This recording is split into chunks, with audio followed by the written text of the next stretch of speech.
Welcome back to the 17 News at Noon podcast, where we share your news on your schedule. Working in the spirit of the Golden Empire, this is 17 News at Noon. Good afternoon, and thanks for joining us for 17 News at Noon. I'm Nicole Gitsky. We begin with the fight to impeach President Donald Trump. House Democrats have formally introduced a resolution calling on Vice President Mike Pence to trigger the 25th Amendment to remove President Trump from his office. House Majority Leader Steny Hoyer of Maryland submitted the resolution for unanimous consent almost immediately after the pro-forma session gravelled in. But as expected, one Republican representative, Alex Mooney of West Virginia, quickly objected to the measure.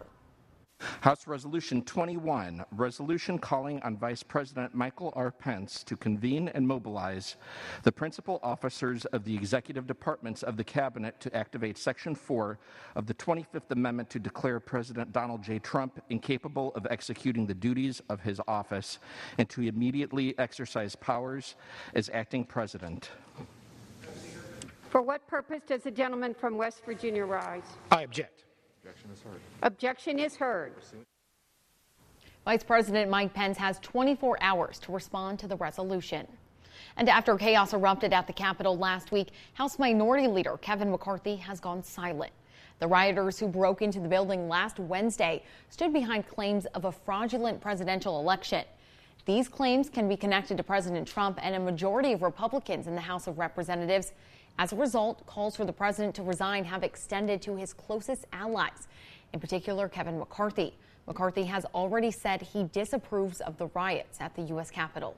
The violence, destruction, and chaos we saw earlier was unacceptable, undemocratic, and un-American. But for many, these statements are not enough. The Sacramento Bee took aim at Bakersfield congressmen and others, saying those must be held responsible for Wednesday's events and, quote, face prosecution for the seditious Capitol attack. This weekend, multiple members of Congress posted on Twitter calling for Representative McCarthy to resign, including former California Governor Arnold Schwarzenegger. But what are we to make of those elected officials who have enabled his lies and his treachery? I will remind them of what Teddy Roosevelt said. Patriotism means to stand by the country. It does not mean to stand by the president. We reached out to Representative McCarthy, whose spokesperson sent us this. Congressman McCarthy is honored to serve our community and will continue to provide a voice to our communities that want to see Washington work together and address the challenges facing our country. Now to a look at the coronavirus pandemic in Kern County as the recent surge threatens to overwhelm local hospitals. Now, Kern Public Health reporting 896 new cases and no new deaths.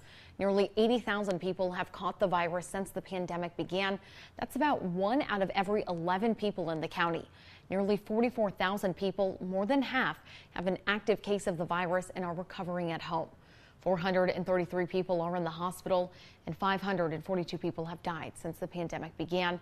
Experts correctly predicted that holiday travel and gatherings would lead to a surge. And this weekend, we saw another record-breaking day for coronavirus cases in the United States. That's according to an NBC News tally. The country reported nearly 279,000 new COVID-19 cases on Saturday. That marks a new single-day record. Saturday's numbers beat out the previous record set on Friday of 269,000 cases. Data also shows on Saturday that there were more than 3,600 COVID-related deaths, but that did not surpass the previous record of 4,110 set on Thursday. On Friday, the United States surpassed 22 million cases since the pandemic began. Now, Kern Public Health says they've been allowed by state officials to offer the vaccine to a wider range of healthcare workers. The state says they can now distribute the vaccine to those in tiers 2 and 3 at the same time, speeding up the step-by-step process that will eventually lead to the wider populace getting the vaccine.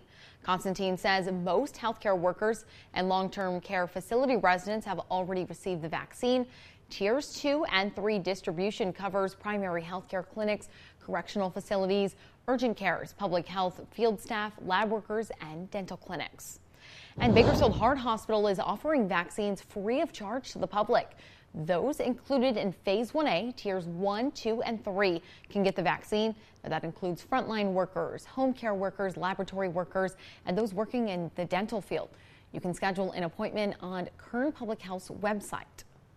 Meantime, Kern Public Health says one of the best ways to help slow the spread and help with contact tracing is to get tested.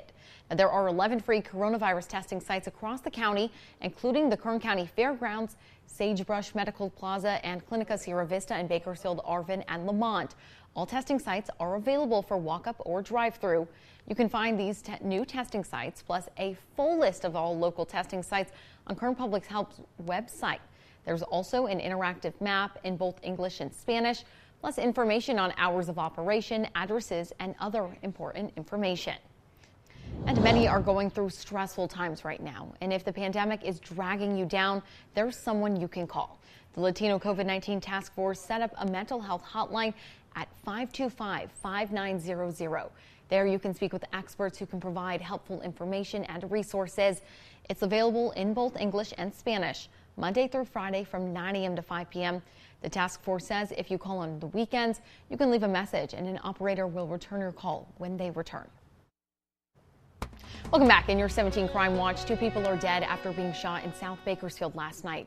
Officers were called to the area of Custer Avenue and South 8th Street around 7:30 p.m. for reports of a shooting. When they arrived, police found 2 people with gunshot wounds, a man and a woman with major injuries. Both victims were taken to a nearby hospital. The man died of his wounds at the hospital, and the woman died hours later, just after 11 p.m. No information about a possible suspect or suspects was immediately available.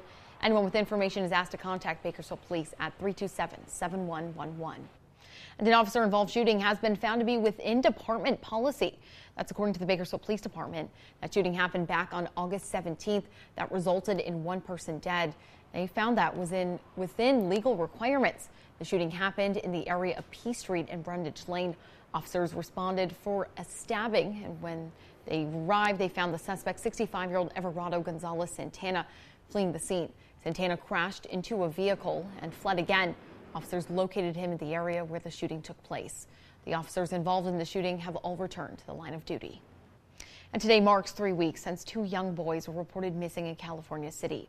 Over the weekend, there were reports of remains found in 2 separate cities, but law enforcement doesn't believe they are connected to the case. 3-year-old Orson and 4-year-old Oren West were reported missing December 21st. It has been 21 days and no sign of them. Search parties were out again Saturday looking for them. The same day, a group in Bakersfield found a bone that appeared to be a human foot. After consulting with the coroner, police determined the bone found in Bakersfield was from a goat. Later, hikers called police after finding remains near Rosemont. Both the chief of police in California City say those remains are not connected to the 2 missing boys. The adoptive family of Oren and Orson are now offering $30,000 in rewards in hopes of leading to information on the 2 missing boys. Now over $80,000 are being offered. Anyone with information can call the California City Police Department at 760-373-8606 or the Secret Witness Hotline at 322-4040. And at least 1 person is dead following a crash involving an SUV and a motorcycle in northwest Bakersfield. It happened at the intersection of Hageman and Coffee Roads around 1:30 yesterday. BPD says a woman driving an SUV made a left turn in front of a motorcycle before the crash. When officers arrived, they found a man and a child in the roadway, both suffering from major injuries. The kid who was on the motorcycle later died, while the man was taken to the hospital for life-threatening injuries. The woman driving the SUV cooperated with first responders. No word yet if drugs or alcohol are thought to be factors in this crash. And CHP is investigating a crash that killed a 32-year-old Mcfarland man last night just south of Mcfarland. According to CHP, the crash happened at Famoso Porterville Highway and Driver Road just before 9:30 p.m. CHP says a Chevy pickup truck was heading southbound on Driver Road. Approaching the intersection, the driver failed to stop and hit the rear of a semi-truck also heading southbound. The 32-year-old was not wearing his seatbelt and died at the scene. The 2 people inside of the semi sustained minor injuries. CHP believes that alcohol is a factor in that crash. Finally at noon, Bakersfield is another year older. Exactly 123 years ago, the city of Bakersfield was incorporated, at the time with roughly 4,000 people. Bakersfield has grown to become the 9th largest city in the state with over 400,000 residents. According to the Department of Finance, Bakersfield grew in 2020 by 1.4% from 2019. Now you can celebrate by taking pictures around town, supporting local businesses, or enjoying what our beautiful community has to offer. Happy birthday, Bakersfield. Working in the spirit of the Golden Empire, this is 17 News at Noon. The 17 News at Noon podcast is a production of KGET and Nexstar Media Group. For more on all of the headlines in today's show, head to KGET.com.